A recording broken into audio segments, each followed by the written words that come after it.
Hello my friends, कैसे हैं आप सभी लोग। दोस्तों, आज की वीडियो में हम बात करेंगे कि अगर कोई व्यक्ति मरने से पहले कुछ कह के चला गया है तो क्या उसकी बातों को माना जाएगा कि नहीं माना जाएगा, या फिर ऐसा कोई व्यक्ति जो कुछ डायरी में लिख कर चला गया है उसका पता नहीं चल रहा है, या फिर ऐसा कोई व्यक्ति जो कुछ कह दे और गायब हो गया हो, तो क्या उसकी तथ्यों को माना जाएगा कि नहीं माना जाएगा। वह सुसंगत होगा कि असंगत होगा, रिलेवेंट होगा कि रिलेवेंट नहीं होगा, आज की टॉपिक पर चर्चा होगी। तो आज हम बात करेंगे मृत्युकालिक कथन, डाइंग डिक्लेरेशन के बारे में, जो कि भारतीय साक्ष्य अधिनियम की धारा 26 के अनुसार, भारतीय साक्ष्य अधिनियम की धारा 26 क्या कहती है, पूरा का पूरा काला चिट्ठा डाइंग डिक्लेरेशन के बारे में बताया गया है कि कौन कौन सी बातें रिलेवेंट होंगी, कौन कौन सी बातें रिलेवेंट नहीं होंगी। सभी बातों को इसमें डाइंग डिक्लेरेशन में मृत्युकालिक कथन में रखा गया है। मृत्युकालिक कथन को कह सकते हैं कि मृत्यु पूर्व घोषणा, मृत्यु पूर्व घोषणा यानी मरने से पहले अगर आपके द्वारा कोई तथ्य कहा गया है तो वह क्या होगा, रिलेवेंट होगा कि नहीं होगा, माने मतलब कोर्ट स्वीकार करेगी कि नहीं स्वीकार करेगी। रिलेवेंट का मतलब है स्वीकार करेगी कि नहीं स्वीकार करेगी। ठीक, अब देखिए, अगर कोई व्यक्ति, मान लीजिए ये कोई व्यक्ति है, ठीक, और इसकी मान लीजिए एक्सीडेंट हो गया, क्या हो गया, इसका एक्सीडेंट हो गया, या फिर इसको कोई चाकू मार दिया है, चाकू मार दिया है। अब इसकी मृत्यु होने वाली है, मृत्यु क्या होने वाली है, लेकिन मृत्यु के पूर्व इसने लिख दिया है, क्या, लिखित या फिर मौखिक, लिखित या फिर मौखिक कुछ बातें कह दी हैं, तो क्या इसको हम मानेंगे, हम क्या कोर्ट मानेगी कि नहीं मानेगी। अब क्वेश्चन आता है, कोर्ट एडमिसिबल है कि नहीं एडमिसिबल है। देखिए, अगर यह व्यक्ति मरने से पहले लिख करके गया है कि फला व्यक्ति ने मुझको मारा है, या मैं फला व्यक्ति के कारण मर रहा हूं, या फिर किसी के सामने कह रहा है और उसकी बातों को रिकॉर्ड किया गया है और कोर्ट के समक्ष रख दिया गया कि भाई मरने से पहले इसने कथन किया, बताइए रिलेवेंट होगा कि नहीं होगा, कमेंट करिए आप।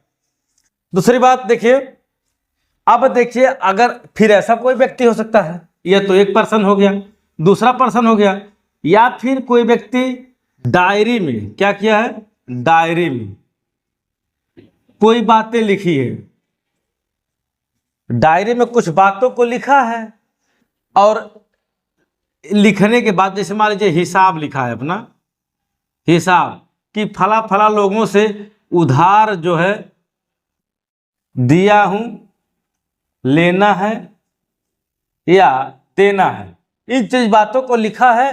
वो भी कैसे लिखा है, बाकायदे डेट वाइज, डेट बाकायदे डेट समय सब कुछ लिखा है, डेट समय लिखा है, और लिख करके क्या हो गया, यह गायब, ये मृत्यु हो गई, इसकी मृत्यु हो गई। एक तो ये कंडीशन हो सकती है। अब इसकी बातों को कोर्ट में माना जाएगा कि नहीं माना जाएगा। यह व्यक्ति डायरी में लिख करके अपना हिसाब वाला जो डायरी होता है, लेखा जोखा उसमें किया है और उसके बाद मर गया है। अब जिन लोगों से उधार लेना है वह जो है तगादा कर नहीं दे रहे हैं, या जिन्हें हमें देना है वो हमें तगादा कर रहे हैं, तो हमें नहीं पता है, तो डायरी की बातें मानी जाएंगी कि नहीं मानी जाएंगी, यह भी कोर्ट द्वारा क्या है, रिलेवेंट होगा कि नहीं होगा इसकी बातें। दूसरी बातें,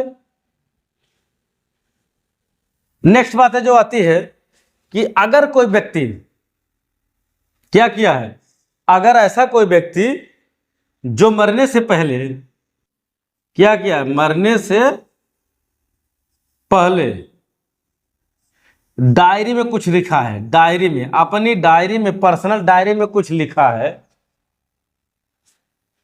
तो क्या इसकी बातों को माना जाएगा। अब इस सारी बातों को मैं बताऊंगा, एक एक बातों को, कि कौन सी बातें रिलेवेंट होंगी, कौन सी बातें रिलेवेंट नहीं होंगी। तो थोड़ी धैर्य रखिए, अभी बता देंगे। दूसरी बात, मान लीजिए अगर कोई बात रूढ़ियां हो या प्रथा है या लोकाचार है, लोकाचार, इन सब की बातों को माना जाएगा कि नहीं माना जाएगा? कुछ प्रथाएं कह रही हैं, कुछ रूढ़ियां कह रही हैं, कुछ गांव समाज की प्रचलन कह रहा है, इनकी बातों को कोर्ट द्वारा माना जाएगा कि नहीं माना जाएगा? या फिर कोई ऐसा कथन है जो रक्त से संबंधित है, रक्त से संबंधित कोई कथन है, जैसे विवाह हो गया, गोद को किसी बच्चे को लिया गया हो, दस्तक लिया गया हो, उसके अगर अस्तित्व के बारे में कोई बात की जा रही हो, किसके अस्तित्व की बात रिलेवेंट होगी कि नहीं रिलेवेंट होगी? दूसरी बात दोस्तों, कि अगर